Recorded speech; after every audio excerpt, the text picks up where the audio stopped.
សួស្តីបងប្អូននិងប្រិយមិត្តជាទីគោរពរាប់អានបាទថ្ងៃនេះខ្ញុំចេញវីដេអូមួយទៀតដើម្បីអាប់ដេតព័ត៌មានក្នុងការ bypass ជូនដល់បងប្អូនទាំងអស់គ្នាអញ្ចឹងអានេះគឺ iPhone 11ធម្មតាខ្ញុំបានឡើងវាទៅកាន់ជំនាន់ចុងក្រោយបង្អស់របស់ iOS ដែលទៅចេញពីថ្ងៃច័ន្ទគឺ 26.6 ហើយក៏បានធ្វើការ bypass ជោគជ័យផងដែរ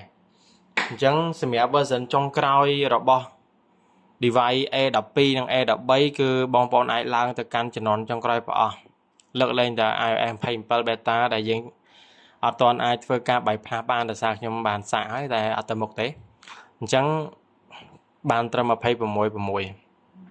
ទី1ទី2សម្រាប់ការ bypass នាពេលបច្ចុប្បន្ននេះ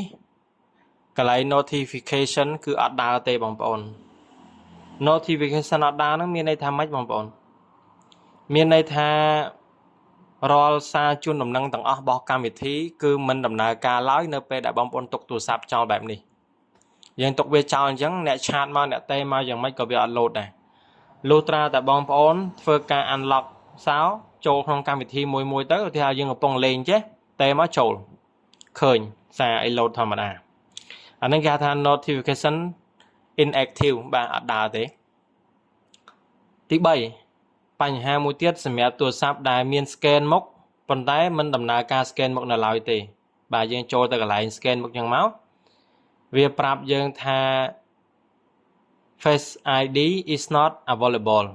មិនមែនដោយសារតែទូរស័ព្ទនឹងខូច Face ID ទេគឺដោយសារតែកម្មវិធី bypass មិនទាន់ fix កន្លែងហ្នឹងបាន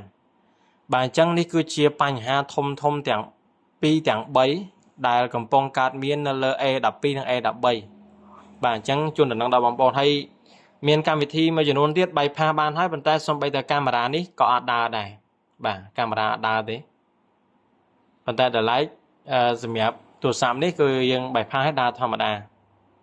អូខេអញ្ចឹងបញ្ហាទាំងអស់នេះ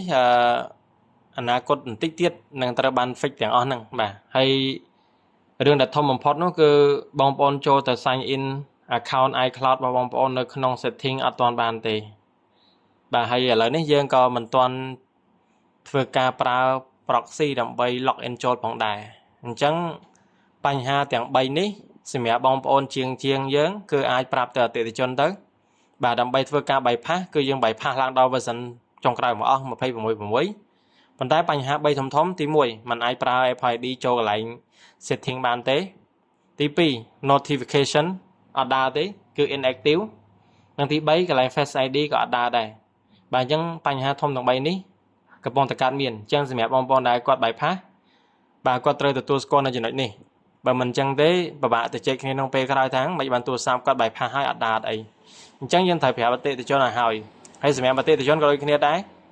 ត្រូវតែទទួលស្គាល់យកការពិតបើសិនជាបងប្អូនចង់ធ្វើការប្រើប្រាស់ទូរស័ព្ទដែលធ្វើការ bypass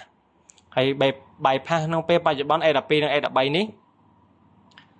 បើសិនជាបងប្អូនចេញ hello screen ហើយมันអាចធ្វើការ bypass បានទាំង SIM ទេគឺបានតែ Wi-Fi ប៉ុណ្ណោះក្នុងការប្រើប្រាស់បាទត្រូវដឹងកន្លែងហ្នឹងបើសិនជាទូរស័ព្ទបងប្អូនជាប់កូដដៃឬក៏ចេញ unavailable ទើបយើងធ្វើការ bypass បានទាំង SIM ហើយសម្រាប់ប្រាប់បងប្អូនមួយទៀតតើតោះមួយការ bypass ទាំង SIM វិញណាកន្លែងខ្លះគាត់អត់ធានានៅពេលក្រោយប៉ុន្តែសម្រាប់នៅ Daiso និង IT ស្រុកស្រែគឺយើងធានាជូនបងប្អូនមានន័យថាទូរស័ព្ទបងប្អូនដែលធ្លាប់បាន bypass នៅទីនេះដោយប្រើប្រាស់ SIM ហើយថ្ងៃក្រោយមានបញ្ហាបាទយើងអាចធ្វើការ bypass បងប្អូនវិញដោយប្រើប្រាស់ SIM បានដដែលបាទកន្លែងខ្លះគេអត់ធានាប៉ុន្តែសម្រាប់ខ្ញុំធានាជូនដល់បងប្អូនអូខេអរគុណបងប្អូនមានតែប៉ុណ្្នឹងជំរាបលា